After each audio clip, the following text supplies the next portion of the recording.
Lose weight and keep it off. What the diet and fitness industry don't tell you. Improve your health and lose weight by overcoming stress, practicing mindfulness, and incorporating intermittent fasting. By Yamaya Faye and Jacqueline B. Narrated by Jacqueline B. About Yemaya. Yamaya Faye is a multi-talented entrepreneur, beginning her career in modeling and working with various fashion houses and companies in New York, Los Angeles, London, and Milan. With 20 plus years in the industry and her personal knowledge, she rapidly became a highly sought-out life coach, public speaker, and consultant for fashion imagery, social etiquette, and empowerment organizations and agencies. In 2009, Yemaya ventured out of the U.S. to expand her brand and creativity into Europe by becoming a designer, participating in various fashion weeks across the U.S., Europe, and Africa. Interior and exterior designing multi-million-dollar villas in top tourist destination Spain, all while raising her heiress, Jacqueline. Throughout this great venturing, she has always understood the importance of self-empowerment, personal development, and creating her own lifestyle. Throughout many trials and tribulations, she has successfully launched an empowerment platform, Create Your Own Identity, providing holistic life coaching, image consulting, and empowerment speaking services to individuals who desire to create their own identity and lifestyle. And for a more in-depth approach to living a holistic life, she has launched In Divine Balance, providing sessions on spiritual development, meditation, yoga, health, wellness, and more. As Yemaya Faye is a life coach and holistic practitioner, she has numerous clients that have lived a stressful life, and as a result had serious health problems, clients that struggled with weight loss and bad dietary choices. Even in her own journey, she has faced similar challenges. It's inevitable that everyone would have these obstacles to overcome, either minor or major in their life. You're reading this book because you desire to live a healthy lifestyle too, by obtaining a stress-free mind, losing weight, and eliminating poor eating habits. In this book, we shine light on the important elements such as stress, mindfulness, and intermittent fasting.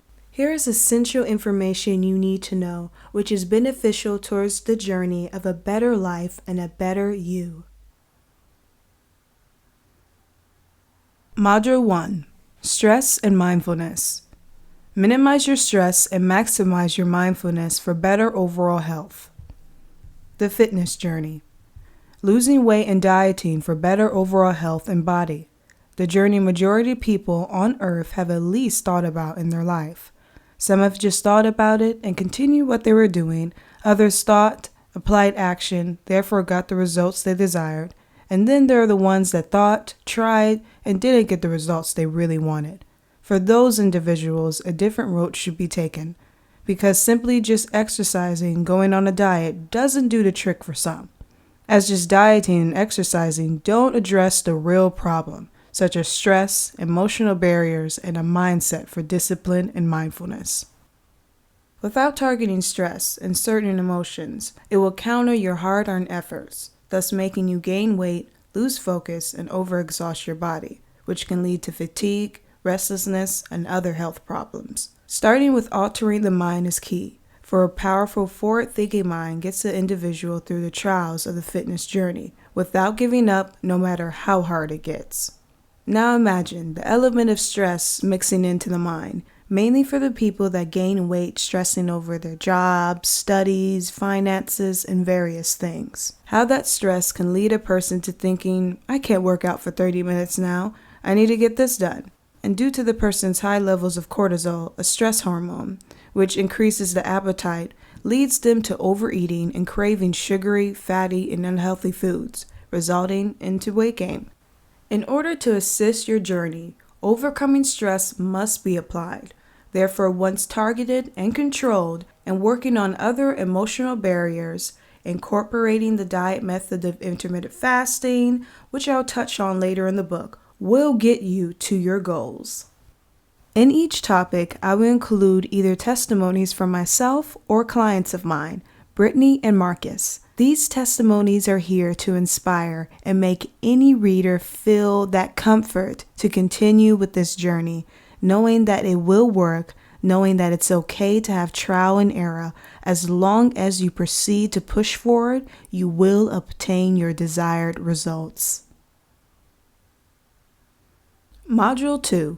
Stress and weight. What is the relation between stress and weight? What is stress? Stress is a way the body responds to any demand, threat, or change that requires adjustment or response. The response from the body can be physical, mental, and emotional.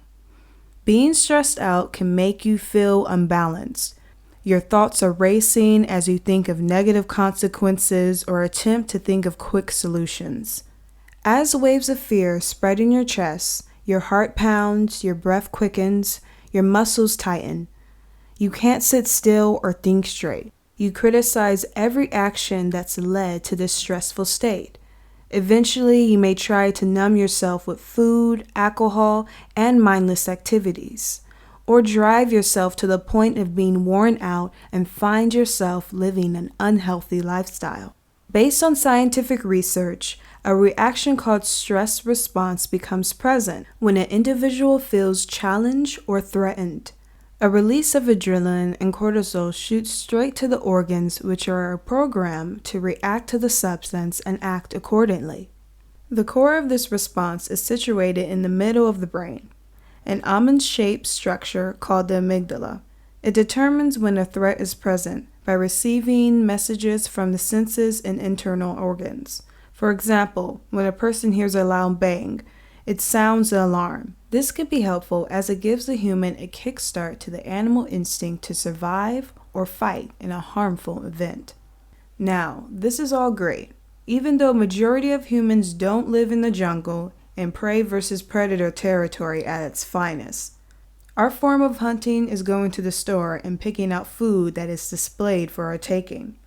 Our potential predator is that couple that's eyeing your seat in a restaurant, and once you get up to use the bathroom, they'll try to take it. We sleep and spend our times indoors, in the comfort of our own homes. Why is it that us humans have more dis-ease causing stress than animals in the wild? Because we have more to obtain, standards to uphold, exams to pass, houses to get, clothes to buy, etc. This is where that overload of protective stress response gets to the point where it's more detrimental than beneficial. Picture giving your organs shots of adrenaline and cortisol, 24 hours, 7 days a week, with your worrying thoughts and concerns. Soon the body will exhaust, either by organ failure, which can lead to having to take medication and potential undesired side effects, or by developing an unhealthy diet, by not eating at all and overworking your body, with no source of external nutrients, leaving the internal muscles and fats to provide energy. Therefore, the body becomes too skinny. Or, like most, gaining weight from high levels of cortisol, which stimulates the appetite and not only prompts weight gain, but also affects where the extra weight goes, i.e. belly fat and stubborn fat. I trust you're getting the idea of the importance of alleviating stress from your body. Because if you have stress and wish to add more stress by incorporating fitness practice in your life, your body will go from talking to you to yelling at you. And if you don't listen, it will counter and backfire. When you're not paying attention, your body is building up a resistance to this continued state of pressure. So as you move through the day, you start to feel discomfort in certain areas of your body, typically in the head, for the brain is trying to process all the activity that's taking place, and for a way to release it. Thus, here comes the headaches, shoulder pain, neck pain. If you have a job where you have to stay up for long periods of time, you have numerous cups of coffee as you feel it eases the mental state. However, in reality, it's jump-starting an engine to move and keep pushing, even though that engine is already in a state of wear and tear. Module 3, Minimize Stress. Applying mindfulness to relieve your stress response and assist your fitness journey. Manage stress efficiently by calming down your amygdala's panic response. Mind ease, mindfulness, is essential for combating the burdens of stress. Mindfulness is an open and empathetic attitude towards creating a healthy distance and space from stressful thoughts and feelings, so you can properly respond to them, creating a better relationship with them. Being able to sit peacefully with all your thoughts and emotions in the present moment and have a tranquil inner state that aids in taming stress. The importance of breath work for mindfulness. Breathing patterns become more rapid and shallow when we get stressed, as the stress response is being activated. When away from stressful situations, the breathing becomes slower as the body isn't in the state of flight or flee. With mindfulness, you deliberately slow down your breath, and as it becomes more slower and rhythmic, it lowers the heart rate, and the amygdala gets signaled that no threat is present, and the whole system calms down. The following practice will guide you to experience a state of mind ease. The more often you do these type of methods, you will develop an attitude of mindfulness efficiently. 10-minute breathwork awareness session. Here are some instructions for a basic breathwork session. The main focus for this session is to be observant of how your mind works, learning how to mindfully control your wandering mind and your attention span. Do this 10-minute session once or twice a day and observe what happens. Step 1.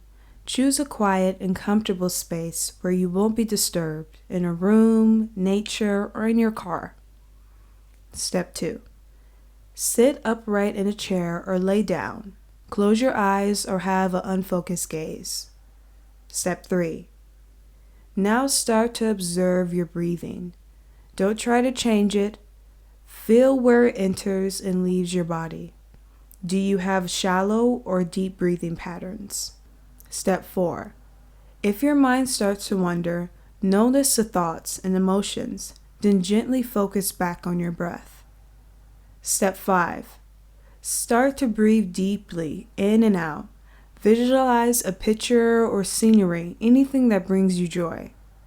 Bring yourself to a state of bliss. Everyone has this ability. Step 6. At the end of the 10 minutes, see how your mind and body feel, and slowly come back to a conscious state. Going back to step 4, where it says, notice the thoughts and emotions. Do those thoughts resist the idea of change by being judgmental, such as, what are you doing? You don't have time for this. You have a job to do. Notice those thoughts and explore them. Question them. Are they important or just causing a ruckus? With sincerity and reason, counter them. I desire to better myself. It's just 10 minutes. It will clear my mind so I can make more accurate decisions and remain focused. Mental note. Some are fearful of their mind, as they say it's a bad place, depressing place. Just know and trust you have the ability to change it. Make yourself areas where only bliss occurs. To get to the state of mindfulness, the breath is very important, as it not only calms down the amygdala, it brings fresh oxygen to suffocating cells, promoting clearness and alleviates pressure. I once experienced a time when a handyman expressed to me that he was working non-stop, going to bed at 1 a.m. and waking up for a full day of work at 6 a.m. Stress, so much stress, he expressed. When he said that, I asked him, what does he do to combat it? He answered nothing. I had him sit down and talked him through a simple breathing technique. Breathe in, deep, and breathe out. That's all. An instant calmness occurred. He was an open vessel and his body was calling out for peace. He got it then. I showed him some other techniques, and he left with his demeanor lifted, smiling and even jokingly asked how much he should pay me. Mental note. Many people would say, I would love a job and earn money. However, don't mention, I don't want to be overwhelmingly busy and still have time for myself, family, friends. Just be aware with whatever you claim you want in your life. Make sure you touch on all the aspects that path may affect and how to make it more ideal to you. For the people that feel like they don't have time yet spend hours on social media, he experienced a state of mind ease in less than 2 minutes. I know many may say, okay, that's nice, yet breathing won't get my bills paid, study for my exams, or do my job for me. So why should I do it? For those with that question, ask yourself, why do you eat even though you're going to be hungry in a few hours? What's the point if food isn't going to make you completely satisfied, where you won't have to ever eat again? It's a temporary fix. It's great in the moment, giving your body what it needs to keep going and pushing forward. Therefore, why shouldn't you give a confined mind its fix too? The mind ease food. It's better than just letting it go with no break, starving, always running, meanwhile expecting for it to be with you still, running strong when you're 90. You're lucky if you make it past 40 with no symptoms of stress-related diseases. You can also take this mindfulness work to nature. If you have a park or a nature trail near you, get out of your own space and surround yourself around untamed natural elements. By doing this mindfulness exercise, watch how that fix relaxes your mind and body. Furthermore, it changes the way you target obstacles and occurrences. It's impossible to just turn the switching of thinking negative to positive in an instant. You need to condition your mind, ease it away from the thoughts that stress you. People say they want to change their lives for the better. Yet instead of creating an uplifting version in their mind of their future they desire, they feel unworthy, so they continue to focus on negativity, which sabotages their future. Don't wait for your life to be the one you always desired it to be happy. Make that happiness within you now. It will open up ways and opportunities for you to transfer that to the physical world. You need to realize the mind has formed a strong relationship with negative thoughts, like a foreign substance entering the body and fusing with the healthy cells. Your mind is codependent on the feeling of stress, as it's led to believe you need to be stressed to get things done, get bills paid, be good at things that you need to be good at. Your mind needs to notice there's a better way and to overpower the stress with a more productive and pleasant driving force. My experience with stress. When I was focusing on my modeling career, I had a lot of stress. At age 18 in the 90s, I faced endless obstacles of the fashion industry, not being the right body type, strict diets, and being too tall. Countless amount of doors being closed on me. This resulted in me stressing and feeling like I had no control of my life. I needed to have some sort of power. I started to strictly control my eating and at times didn't eat at all. By the age of 25, another type of stress became present in my life. I was pregnant and surprisingly with twins. At the same time, I was still growing, sorting out, modeling, and now running a modeling and etiquette agency. I didn't think I was ready for motherhood. As I spoke to my trusted companions, I concluded I had to wake up and adjust to my new reality. My mental state was always ambitious, very efficient, creative, and expansive. Therefore, when I was pregnant, my mental state was 1,000 times like that. The first few months were difficult at times, intense nausea, and highly sensitive to everything. My body was going through a drastic change from being 150 to 190 pounds. Instead of the stress being from the countless rejections and trying to live up to the standard of the fashion industry, it was now, how am I going to provide and take care of my babies and myself? My babies need for me to be wise, lead, and protect them. The fact that I could teach and inspire and encourage young women and men at my agency helped me distress and feel a sense of encouragement to know I will be fine. I de-stressed myself when I had personal time in between or after sessions to process my thoughts, sitting in water, listening to jazz and classical, like a form of meditation before I really started to practice in it. My breath work was very effective when I would have my sensitive moments or started to overthink. Once I calmed down, I allowed myself to be in the moment, create a tranquil space, listening to my classical. I would rub my belly and feel all of our heartbeats, letting that bring me into a state of bliss. I was active in everything that brought positivity and mindfulness.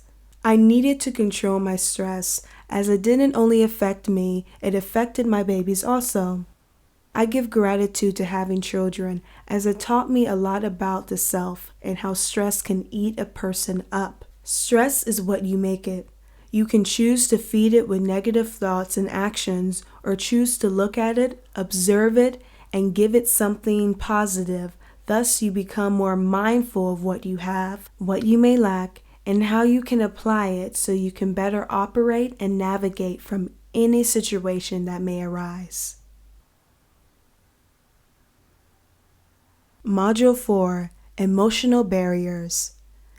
Everyone, male and female, have emotional thoughts and feelings, and especially negative ones towards their physique. See how having uplifting thoughts can enhance your journey for the better.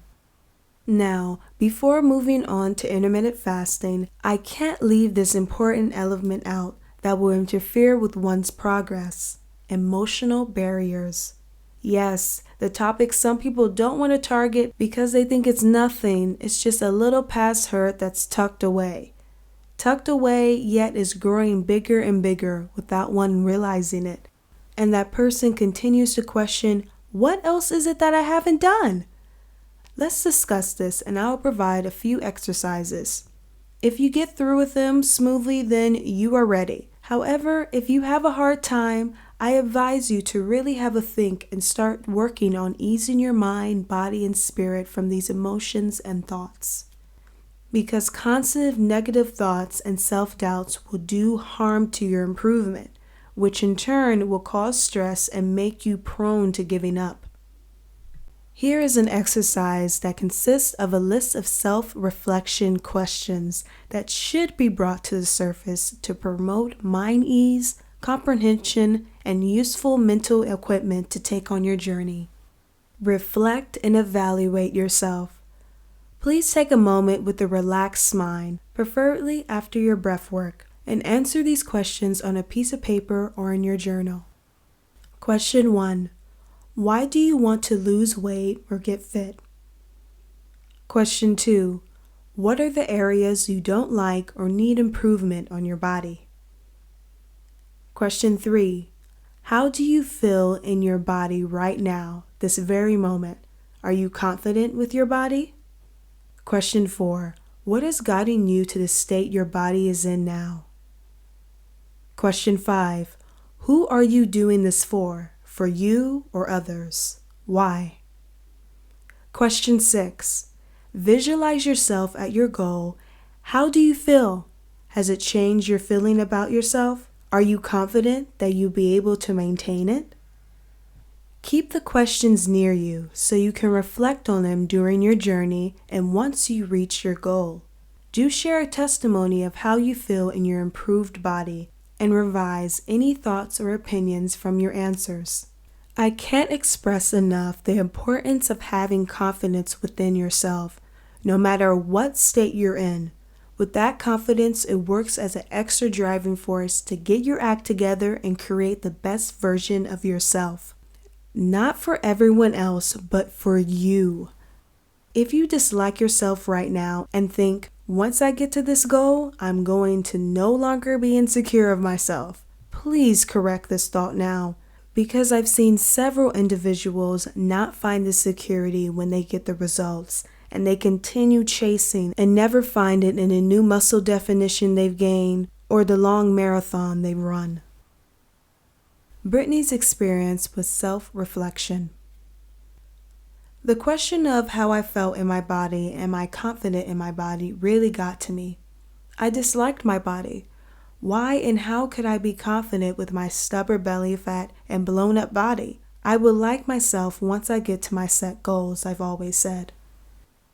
Yamaya stated that this mindset is a big no-no. Not liking myself until I made it, not discounting that the accomplished goals will add more confidence into my life, however, not relying on that to make me happy with myself. I needed to first find that love within myself. Even though it was hard at first to really look at my body in the mirror without criticizing it, talking down to it, hating it, I needed to work on it. And I found out the root of my negative feelings was not being up to the standards of the mainstream, the curves in the right places, that sort of stuff. In my previous fitness journeys, I would save images of models and celebrities with amazing gold-like bodies. Yet, they weren't even the same body type as me, and some were surgically enhanced. I was trying to get unrealistic results in a matter of a few months. And when I didn't see the results, I gave up, slacked, and started eating unhealthy again. I wanted that summer-ready body that the magazines were promoting all the time. I wanted to look good in anything without having to worry about sucking in. I wanted to turn heads.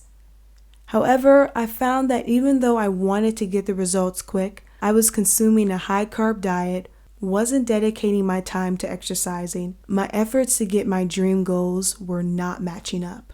I needed to approach this differently by observing my emotional thoughts. Once I started to embrace the body I was in, the more drive I had to making it better. I cut out the rush to get it done, as the mindset didn't correspond with me well like some. I took the gradual approach and started to embrace the progress, as it's a long-term lifestyle journey. I found that I started making these changes for myself and not for anyone else. By visualizing myself at my desired frame, I felt joy and free, the same feeling I had at the start, yet more heightened. Before, I used to be fearful of once I get to the goals, I will lose hold of it and be back to where I was before. That fear was not motivation for me. It was a block. In the back of my mind, I would say, why should I do this if I'm going to get chubby again? Once I altered that mindset to, yes, I am confident I can maintain it. And if I do slightly lose grip, I am confident I can grab hold of it again. And it did actually happen. I went on a group trip to Florida, and let's just say we ate out all the time, drinking, partying, having fun. Even though I was monitoring my food and portion sizes, I did end up gaining weight. A bit disappointed, yet not the type of disappointment that turns into, since I'm this way, it won't hurt if I eat this, and stop everything I'm doing. Nope, I slapped myself on the wrist and prepared myself for a week reset detox. After that week, I resumed back to my normal healthy habits. Setbacks always happen. It's normal. The main thing is about how you design your mind to be motivated to get back on track. Module 5, Intermittent Fasting. Introducing intermittent fasting, the diet that generates an improved relationship with food, helps control the hunger impulses, and promotes weight loss.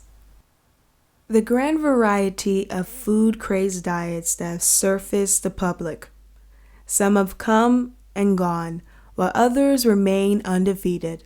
The standard advice of how to achieve a healthy lifestyle and losing weight has remained the same. Consume low-fat foods, exercise, and eat small meals regularly. Eat 4 to 5 times a day. No skipping meals. In result, it can potentially cause more weight gain as people start out strong with these diets, yet slowly slack on the strictness of nutritional intake and portion sizes as they haven't developed a healthy relationship with food. Basically, having food control them. Here is a more evidence-based approach: the benefits of intermittent fasting, IF for short. At first, some may be skeptical and have opinions of it being difficult and radical, as I thought the same. Yet having looked at it in depth and experimented with myself and hearing the opinions of my clients, I started to look at it differently. When I was pursuing my modeling career and became a gestational diabetic after having twins, I could see the remarkable benefits and how powerful fasting can be for the body. There is nothing new about fasting. At times, most of mankind were practicing it, either them wanting to or not. When food was scarce, people went days without eating, resetting their body to its nature settings. You will see how the body is designed to fast. Fasting is incorporated in faith groups, such as the fast of the Buddhists during the new and full moon, fasting of Lent in Catholicism, and Ramadan in Islamic religion, lasting for around 30 plus days, just to name a few. Therefore, it can be considered an ancient practice. Most of us eat regularly, thus are dissatisfied with our bodies and have health problems. Switching on the nature settings not only targets weight loss, it also covers better health, disease resistance, and well-being. Intermittent fasting, what to expect. What we eat, when we eat. The methods are simple and user-friendly. No more boredom and frustration with calorie control compared to the traditional diets. It is fasting, not starving. You will have eating windows, and during those windows you can enjoy the foods you love. Remaining disciplined to the program will keep the weight off. The other benefits apart from weight loss are the long-term health gains of lowering the risk of various diseases that are closely related to poor nutritional diets. Not just a diet, it's a total body, spirit, and well-being experience that will aid in a healthy and long life. My experience with intermittent fasting. My journey with intermittent fasting started when I was 20, in the midst of pursuing my career in the fashion industry. I weighed 150 pounds at 6'1". Yes, I am a tall woman. I was athletic, ran track and field. Many may say, wait a minute, you already had the body goals. That is true. However, as I said, I was a model, and back in the 90s, models strictly needed to be a size 0. As this was a true passion of mine, I was disciplined in getting the goals, yet I still wanted to be reasonable and not obtain detrimental eating habits that will affect my health. I started intermittent fasting, accompanied with a healthy diet. It was a bit challenging at first. However, I remained disciplined, drinking herbal teas and juices during the fasting windows and a balanced meal during the eating windows. This not only assisted me in being in good model shape, yet it helped me control my cravings and emotions that came with not eating every few hours, decreasing the stress within my body and mind. Therefore, not targeting the need to overeat. This mindset was even more beneficial to my health when I became a gestational diabetic after having my twins. I already established a healthy relationship with food. All I needed to do was make sure I was eating more foods that aided in keeping my blood levels balanced. Standard diets simply don't work for many people. Intermittent fasting is the answer, having the ability to change the mindset on eating and losing weight. Module 6, Intermittent Fasting, the Science. Intermittent fasting has numerous health benefits. I'll touch on its effects on longevity, the brain, and insulin sensitivity, i.e. sugar and fat controller. Periods of feasting and famine are normal for most animals in the wild. Majority of people of the past did not eat 3 to 4 times a day. Instead, they will hunt for their food, and at times when they weren't so lucky, they would go long periods of time without eating. Our bodies are created to withstand scarcity, and in these days, we have all gotten conditioned to eat all the time. Fasting is seen as extreme and an unhealthy practice. Yet it makes one think of the rule of threes, our bodies and its limits. 3 minutes without oxygen, 3 days without water, and 3 weeks without food. A pure example of how dependent the masses have gotten on over-consuming food. Eating 3 to 4 meals a day, not counting the snacks in between meals. The times of parents telling their children to not eat in between meals are long gone. A study was done which observed the eating habits of 28,000 children and 36,000 adults over a time period of 3 years. It concluded that the amount of time spent not eating dropped an average of an hour compared to in the 70s when people would go 4.5 hours without eating. It has dropped down to 3.5 hours, and I strongly believe the number is gradually dropping down as you read this. A popular opinion is eating small meals often aid in taming the hunger and decreases the chances of gorging on junk food, which has been backed by medical establishments that support this theory. However, few mention the tendency of eating more by the small meals becoming bigger ones, and that's what exactly happens with people that aren't disciplined and conditioned to practice this method. Eating throughout the day is the norm, and when I started fasting, I discovered some newfound opinions and attitudes towards food. The habit of eating meals at a designated time, 8 a.m., 12 p.m., 6 p.m., and sometimes not actually feeling hungry at those stated times, but still eating, confusing hunger with dehydration. Try this. When you feel hungry, drink some water or juice. See if your body really needed food or hydration. Once I passed the hunger craving a few times during my fasting periods, it actually goes away, and the next time I got it, it was easier to flow right through it. Fasting sharpened my senses and mind. When the subject of eating is in the back burner, it leaves room for more focus and concentrating on other tasks. Intermittent fasting and longevity. Intermittent fasting can aid in longevity. Based on Professor Walter Longo's research, the director of the University of South California's Longevity Institute, researchers found that rodents involved in a fasting-controlled group lived longer than the ones in the non-fasting group. The study additionally concluded that the fasted rodents did not have any impaired growth or development. Longevity is closely related to a hormone called insulin-like growth factor, IGF-1 for short, which has a growth-promoting effect on majority of the cells in the body, keeping the cells constantly active. In young people, it is necessary to have an adequate level of IGF-1 and other growth factors. Yet continuous high levels in adult life can lead to anatomical changes and metabolic dysfunctions, increasing the risk of cancers such as colon cancer and thyroid cancer. Imagine a person pushing their body with no rest, always performing. Eventually, the body will break down. Now, in this day and age, people have to perform all the time, stressing, no time for breaks. So how can people still perform with this wear and tear? One way fasting works is by reducing the IGF-1 levels the body produces.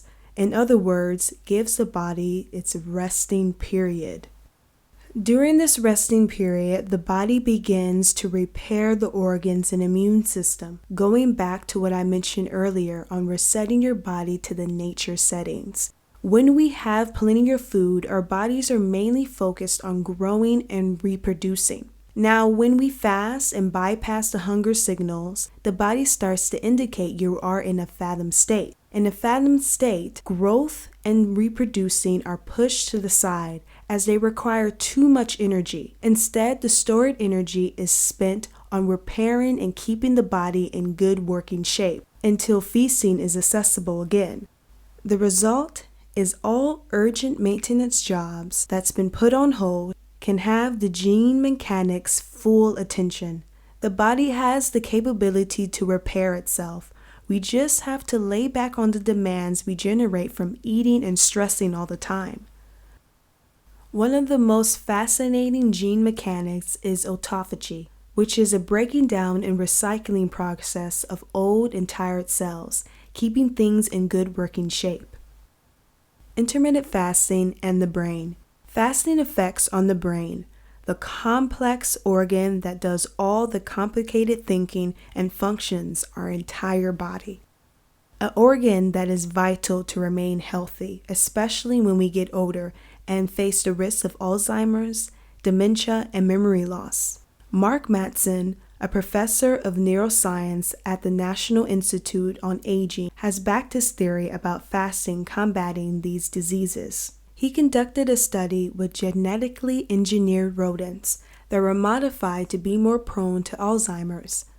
The task was designed to observe signs that rodents were developing memory problems with the classic maze experiment. Some performed with ease, while others got disorientated and confused. The rodents, the age of 1 year old, equivalent to a middle-aged human, were placed in a controlled normal diet and quickly developed dementia. Meanwhile, the other control group that were put on intermittent fasting went up to 20 months before showing signs of dementia. Towards the end of their lifespan, equivalent to the age of 80 years for humans, signs will become detectable of Alzheimer's, rather than the age of 50 like the other normal diet group. One key protein that increased production in the brain of the fasting animals was brain-derived neurotrophic factor, BDNF for short, that stimulates stem cells to convert to new nerve cells in the hippocampus that's essential for learning and memory. But why is this? Mark's conclusion corresponded with resetting to the nature settings, because an animal needs to be more strategic when there's scarcity of food. They need to remember where the food is, potential hazards, and so on. Therefore, achieves a survival advantage, as the brain utilizes properties when it's in a hunger state. When I first began my intermittent fasting journey, I expected to have some mood swings and feel extremely tired. Yes, some tiredness was present, yet no extreme bad emotions occurred. Professor Mark Mattson stated that intermittent fasting is relatively easy to accomplish due to BDNF, as it also improves your mood. Several studies have connected rising levels of BDNF to antidepressant. Mattson believes within a few weeks of twice-a-week fasting regimens, levels of BDNF will start to rise, subduing anxiety and boosting the mood. Intermittent fasting and insulin sensitivity. I became a gestational diabetic after having my twin babies. Making sure my insulin levels were balanced was essential. The traditional high-carb diet increases the blood glucose levels. The pancreas provides insulin, the sugar controller. Even though the body requires glucose as a main fuel for energy, having high levels of it in the blood is not ideal. Insulin ensures that the levels aren't too high nor too low, a job that is executed precisely. A potential problem is the pancreas being overloaded. Insulin aids in the extraction of glucose from blood, converting it into glycogen. It is stored in the liver and muscles to be used when needed. Insulin is also a fat controller. It releases stored body fat called lipolysis, and it stores fat cells from the blood. And at the same time, if not carefully managed, it forces the fat cells to store fat from your blood. In other words, it makes you fat. As a result, high levels lead to increased fat storage, and low levels lead to fat depletion. Maintaining a diet of high sugar and high carb foods and drinks requires more insulin to deal with the overflow of glucose. Furthermore, the pancreas goes into overdrive, pumping out large quantities of insulin. This large production of insulin to cope with the unhealthy diet can't go on forever. Eventually, the cells will rebel and become resistant to the insulin. The cells will stop responding to the insulin and glucose levels will remain high. In 2014, it was reported by World Health Organization that 422 million people have diabetes worldwide. Diabetes is associated with increased risk of heart attack, stroke, blindness, and amputation due to poor circulation. In the fasting periods, the body burns whatever glucose it is storing as its fuel. Then the excess sugar will start to burn. Therefore, the insulin resistance is overcome as the cells become more responsive once again. By continuing a prolonged fast after the depletion of glucose, the body switches to burning fat for fuel. I felt it was like I was hitting the reset button for my body, a form of total detoxification. Prolonged fast. Fasting should be done properly, as prolonged fast is a challenge. If it's done well, it can be very powerful. Yet, if it's done poorly, the powerful effects will not be in your favor. When fasting, some likely effects are drops in blood pressure and some slight metabolic changes that can cause fainting. Depending on the individual and the discipline, they could either jump right into a week fast or, like some, perform better in gradual stages. I suggest starting one day at a time, observing the process. As our bodies are used to high levels of glucose and insulin, it may take some time to adapt. It's not entirely necessary to do a prolonged fast at first. However, I did do a 5-day water fast just to challenge myself. I pushed past the hard challenges of the first few days. After that, it actually got much easier, and the effects of the gene mechanics started to take place. Of course, the longer the fast is, the longer the repairing can take place. I broke the fast for a week and prepared myself for extended fast, 20 days. This time, I added sugarless flavored water, teas, to break the boring, tasteless water.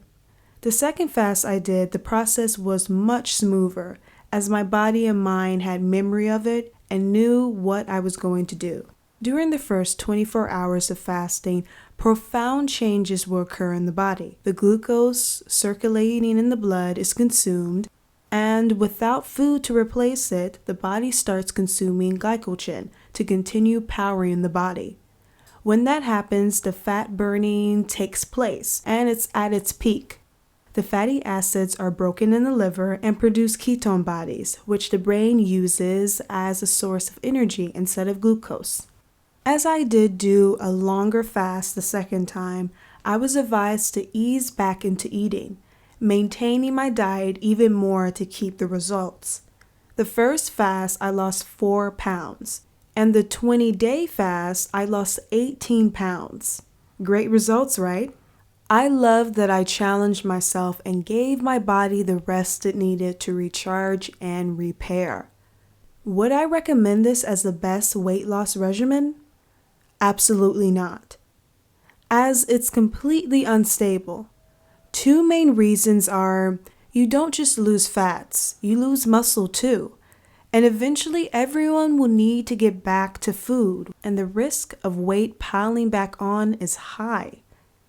Therefore, intermittent fasting is more concrete and works on the relationship and control of food while you're consuming it. Not just isolating yourself off for a long period of time without the impulse practicing, managing eating habits, going through certain temptations, so you just come back thinking you'll just have one slice of cake and end up engulfing it all. This is why a sense of control needs to be established.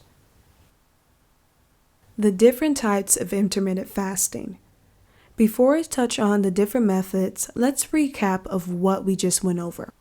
Intermittent fasting is a process of eating in strict time windows, and by doing so, makes your body reset itself to its nature settings, bringing your body to a phantom state where the body repairs and detoxifies. The benefits: weight loss, lowering the levels of IGF-1 that is connected to age-related diseases such as dementia and cancer, enabling the gene mechanics that have free time to repair areas of the body that have been put on hold, the pancreas being in a restful state, as less work is needed in coping a high-carb diet, and cells become more sensitive to insulin, lowering the risk of heart disease, obesity, and controlling diabetes, as the excess glucose and fats are used as fuel. Intermittent fasting can promote weight loss and improve the digestive system that causes bloating in fatty areas. How it does it? Majority of intermittent fasting methods have the last meal before 8 p.m., therefore not going to bed with a full stomach, and no late-night snacks that eventually add up on the scale over time. Another way the timing benefits the body is due to the digestive system not being on overdrive all the time. It has time to rest and relax, and that energy can be used on other areas of the body, even promoting better sleep and better mood. I'm sure most of us are guilty of having a bad mood when we haven't eaten and our last meal was 3 hours or less ago. Once you can train your body and mind to not always look for a food fix, the better your relationship with food will be. Don't let food control you. Of course, if you're new to intermittent fasting, I advise for you to go slow with skipping one meal, as you can condition your mind not to be tempted to overeat once you're in a time window. You must learn your own body. Everyone responds differently. If immediately getting back to food, you eat junk food and consume the same or even more calories than you would on a regular 3 meals a day diet, plus snacks in between, solely intermittent fasting is not going to solve the problem. Incorporating a balanced diet is essential to a better life and better body. During the fasting time, consuming liquids is advised, as most of the time when we feel hungry, our body is actually dehydrated. By liquids, I mainly mean water, hot teas sweetened with stevia, not sugar, flavored water, and so on. Liquids, especially if it's water you're consuming most. It is benefiting the body by flushing out toxins. If you really want to eat something so badly and you can't fight it no more, have some cut up fruit and veggies. If you desire a more junk food-like snack, measure out a decent size of popcorn kernels and make some fresh, lightly salted popcorn. No oversaturated packaged popcorn, please. There are 6 popular intermittent fasting plans. I'm going to list a few of them from beginning to more intermediate. Everyone's experience is different, and some methods may work and some may not. Just find the one that works for you, even if you have to create one yourself. Mental note: this is not recommended for those prone to eating disorders, and once again, diet quality is crucial. It's not possible to binge on junk food during the eating periods and expect to lose weight and boost your health. Please consult with your physician or other healthcare professional before starting, especially if you're dealing with health concerns. Methods. Level 1. Spontaneous intermittent fasting. Just simply skip 1 to 2 meals when you don't feel hungry. Just because it's lunchtime doesn't mean you have to eat if you're not hungry. Level 2. The 16-8 method is fasting for 16 hours, for example, from 8 p.m. to 12 p.m., and having the eating window of 8 hours, from 12 p.m. and 8 p.m. This method gives the digestive system the rest it needs and not going to bed with a full stomach, as a result, decreasing weight gain and promoting a better sleep. Level 3. The Eat Stop Eat method involves 24-hour fasting once or twice a week. For example, finishing dinner at 7 p.m. and fasting until 7 p.m. the next day. Marcus's experience with intermittent fasting. Before starting intermittent fasting, I was eating 3 main meals a day, plus big snacks in between, like a whole bag of chips or a sandwich. Basically eating whenever I was even the slightest of being hungry. I played sports on the weekends with my friends and occasionally went to the gym. So being introduced to intermittent fasting, I was shocked by the 16-8 method and the 24-hour method. The concept of not eating for 16 hours, I didn't like very much. However, I felt like I needed to make a change. I needed to take control of my impulses before it gets out of hand and affects my health. I began with skipping my lunch.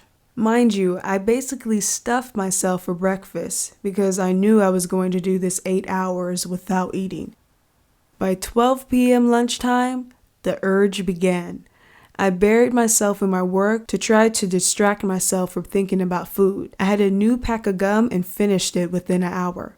My mood was snappy and I really started to observe my behavioral changes from just not eating for 3 hours. Even the reward of being able to eat at dinner time wasn't enough to drive me. By 2 p.m., I was hitting the digits on the vending machine, getting a bag of chips and 2 protein bars. It disappeared before I sat back at my desk. I failed already just 4 hours in. How am I going to do this, I wondered.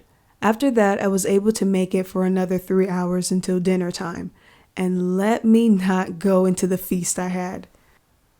Still challenging myself, the more days I did it, the easier it got. Slightly easier. It helped when I incorporated flavored water, non-sugar sweetened, in between meals. As soon as I felt hungry, I chugged down some flavored water. My stomach would feel like a water balloon, and I had to go to the bathroom every 30 minutes. However, at least I wasn't eating. I continued to do this for 2 weeks and eventually went to the 16-8 method every 3 days, and the experience was less daunting than I thought. Due to my body adjusting to the new eating habits. Even though I shedded about 3 pounds, this experience wasn't about losing weight. Of course, it's a great benefit. However, the main focus was controlling my urges and having that control. And by having that control has improved my relationship with food. I'm no longer dependent on it. It no longer controls me. It's no longer an addiction. Module 7. Transition your diet. Jumping right into a foreign healthy diet will shock your body. And once you finish counting down the days to finish this miserable diet, you will end up going back to your unhealthy diet. See the importance of conditioning your mind and body to accepting a healthy style of eating. Remember the 70-30 rule? The connection between exercising and your diet go hand in hand. To achieve your goals, you must realize 30% is exercising while 70% is what you're eating. Some people have trouble with their food choices. What diet to choose, keto diet, paleo diet, vegan, and so much more. At the start line of whatever diet you choose, food temptation is everywhere. It may feel like food deliberately is trying to tempt you. You all of a sudden are invited to barbecues, your friends randomly bring you a homemade cake, and you seem to be drawn to unhealthy food aisles in the store. When you do give in to these temptations, you feel like you failed. There's no hope. However, just know every day you continue, you succeed. It's milestones, not a complete setback. Dieting is when you temporarily change eating or drinking habits to achieve the goals you set. Most of the time, it is miserable because you're stripping yourself from the foods you enjoy and you're counting down the long days to return back to your normal diet. And then after going back to normal eating, all that weight is gained back. Build eating habits that stick by walking through the journey slowly, moving up every milestone, observing all the changes as transitions to your new lifestyle. This isn't about making temporary changes. It's about obtaining lifelong habits and health. doesn't mean you can never have a fudge chocolate brownie topped with 3 scoops of ice cream ever again. No, yet not regularly. While going cold turkey by throwing everything that's unhealthy away and jumping right into foreign grounds works for some people, it doesn't for all, because there's more of a science to it than we think. Sugar, which is found in most processed foods, is highly addictive, as it releases the same high-like chemicals that cocaine does. So immediately cutting out these high sugary processed foods, there can occur withdrawals and relapsing into overeating the foods again once out of the diet. During the time of withdrawing, the brain tries to trick you into over-consuming sugar. It's just a tiny piece. Why do I need to lose weight anyway? Let's get it in today, and tomorrow we really start. Once you give in, all that hard work will be for nothing, as you lost 10 pounds and gained 20 pounds afterwards. Slow and steady for lifelong habits. In 2015, I decided to cut out meats from my diet, especially red meats. I didn't get up one day and purge everything non-vegetarian out of my pantry, or immediately start eating like a vegetarian. No, I did nothing. I ate exactly the same as normal. When I went food shopping, I didn't buy beef. Not thinking it's forbidden, I just didn't pick it up. The next time I didn't buy it again. And trust, I really had a taste for oven-baked Angus steak that had been marinated in my infamous steak seasoning, yet I mustered up enough willpower and just bought some chicken instead. After a few weeks of doing this, not buying beef became a habit. Since it was only one type of meat I was cutting, it was fairly easy. I could still have everything else in my diet.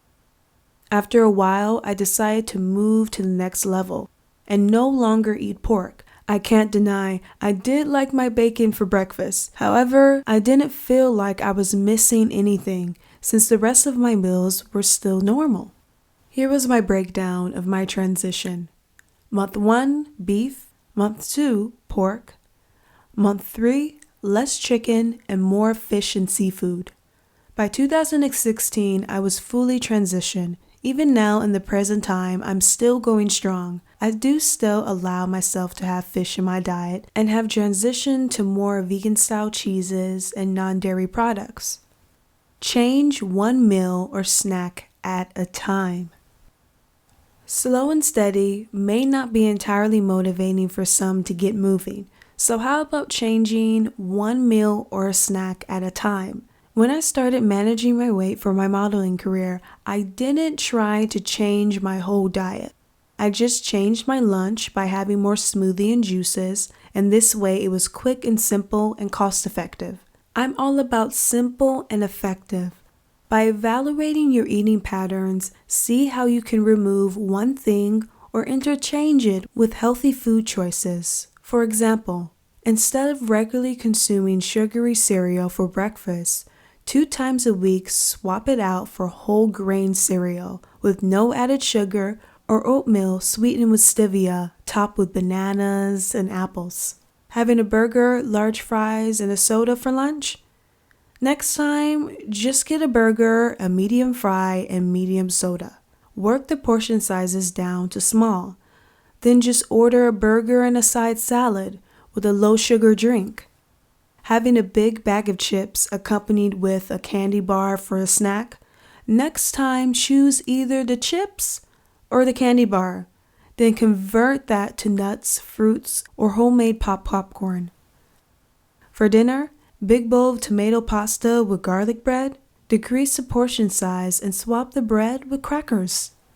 And lastly, for dessert, a slice of cake that could serve 2 people. Slice that slice in half and remove the thick layer of icing. You see what I'm suggesting here? Even though you force your body to maintain a non-nutritional diet that it's gotten used to, don't shock your body to a strict, unfamiliar diet overnight. The cravings will be overpowering because all at once you went from a burger to a salad in just 24 hours. Gradually ease away from the bad habits so smoothly that the body will have time to alter the old cravings into new ones. Practicing this accompanied with intermittent fasting will lower the impulse cravings, making you gain full control of food. Due to our food addictions, most people have scheduled cheat days every week. The reason I don't incorporate cheat days nor revise them is because I've seen time and time again people voice out how desperately they're looking forward to their cheat. And when the time comes, they overconsume past normal levels because the next day the restricted diet continues. Sometimes this leads to it being more difficult to get back on track. Focus on creating healthy, enjoyable meals. Experiment. Eating healthy doesn't have to be a dull. If you do quickly dip into the pool of temptation, you aren't a failure, nor doing anything wrong. It's just a part of the process. You made this decision to consume the item, and the next decision will be a better one. Marcus's experience with transitional diet. While practicing the intermittent fasting, I was advised to start transitioning my eating habits. My eating patterns were 3 main meals and snacks whenever I was hungry. My main issue was my snacking. I'm confident to say adding up all the snacks I've consumed in one day will be equivalent to a meal or two. My main food to snack on was a big bag of chips, or whatever attracts my taste in the vending machine. The amount of carbs and sugars in my snacks was astonishing. As this was a small change, I targeted first. Let's say I snacked 4 times a day on a good day. I decided to replace one of those high sugar snacks with some fruit. Kiwi and mango became my favorite. Then when I had my bag of chips, I reduced the size to a smaller one or got some quinoa baked chips. I found that my stomach got fuller quicker as you can eat more low-carb foods for the same amount of calories as high-carb foods. The second issue was my portion sizes. I would eat for 2 people. Before switching up my Frosted Flakes with whole grain, I halved my portion sizes and would slow down my eating speed, enjoying every bite. This is when the pounds and bloating started to show signs of decreasing. My mobility was smoother. I felt like I wasn't carrying so much, not feeling heavy from food. The gradual process really helped for a long-term change. Before I would try to go straight to a healthy, strict diet, and by nightfall, I was in the fridge eating whatever I could find. Doing it this way still gave my impulses what they wanted. However, at the same time, little by little, altering the snack and meal to a healthier option. Module 8. Just move. Adding movement to promote weight loss. The movement doesn't have to always be on gym machines. It could be out in nature, taking walks, dancing. Find what brings you joy and how you can apply it to losing weight. Many people do not achieve their desired fitness and diet goals because the diet and fitness industry requires a drastic change in a short period of time. In regards to fitness, people work out harder than they need to in order to burn fat. Majority of the time, they do not gradually ease into the change.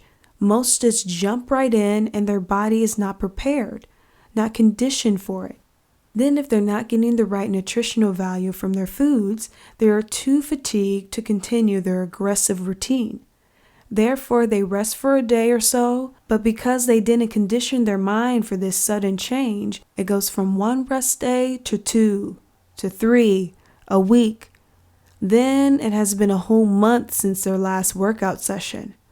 Having the attitude of hitting the gym for 2 hours or I'm not going to do anything at all is in the mind of many entering the fitness world. Concluding that since I have no time to go to the gym, I'm going to take it easy, and yes, I'm going to have some junk food to reward myself of my efforts from our last session. We know where this is leading to. Condition your body by making small changes over time and obtain results you desire. If you work out within 5 to 8 hours of eating, you're burning what you've just consumed. Many experts have stated to lose 1 pound of fat, a person must burn 3,500 calories more than they've consumed. For efficient results, wait 8 hours after you've eaten to exercise.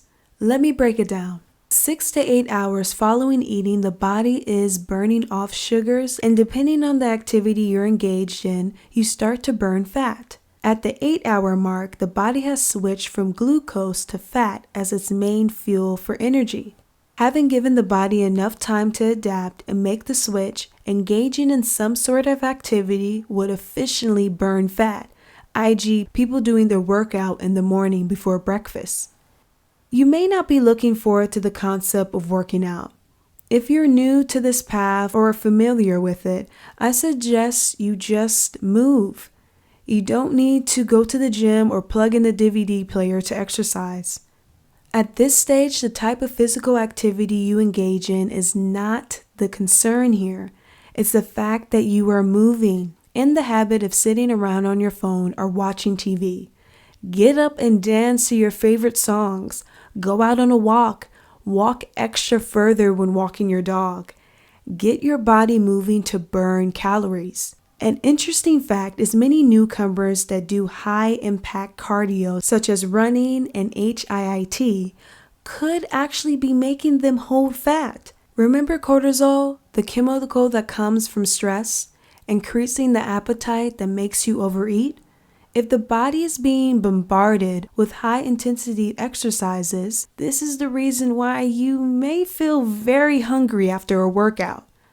And the body may also be sending signals to break down muscle protein for energy and retain more water weight. And then the general fatigue and performance levels go downhill when stressfully working out. Observe your progress as it depends on what you can handle. Brittany's experience with exercising. The idea of going to the gym and working out on the stationary cardio workout machines never excited me. I would literally loathe having to go on them. Even having some visual entertainment didn't do the trick. I tried some workout TV programs and eventually got bored of the repetition. I always thought to lose weight I had to go down these routes, and result being bored and unmotivated. I started to think of what interests me and how I could enter a fun environment that still encourages weight loss. My gym had a Muay Thai class going on, and combat sports always intrigued me. Whenever I would be asked to shadow box in circuit training, I thrived in this part. So why not see if my interests are more towards the complete thing? At the end of a class, I was breathing hard and my body felt heavy. However, I enjoyed it and I wanted to do more. Any movement can get you weight loss. And in this sport, I was moving my arms, legs, bouncing around, and for sure I burned some calories, more than being on the cardio machines. And as an extra plus, I'm learning how to fight and defend myself. I started to go to the Muay Thai classes 2 to 3 times a week. On my rest days, I wanted to add some lower intensity activities. So I signed up for Oriental dance classes. Hence, I can do some much needed ab work and still tap into my feminine side. A great thing about learning these skills is I don't have to rely on going to the gym to achieve them. I can literally play some music wherever I am and dance or do some shadow boxing. Getting tired yet having fun while improving my skills and losing weight. Lose weight and keep it off. What the diet and fitness industry don't tell you. Improve your health and lose weight by overcoming stress, practicing mindfulness, and incorporating intermittent fasting. By Yamaya Faye and Jacqueline B. Narrated by Jacqueline B.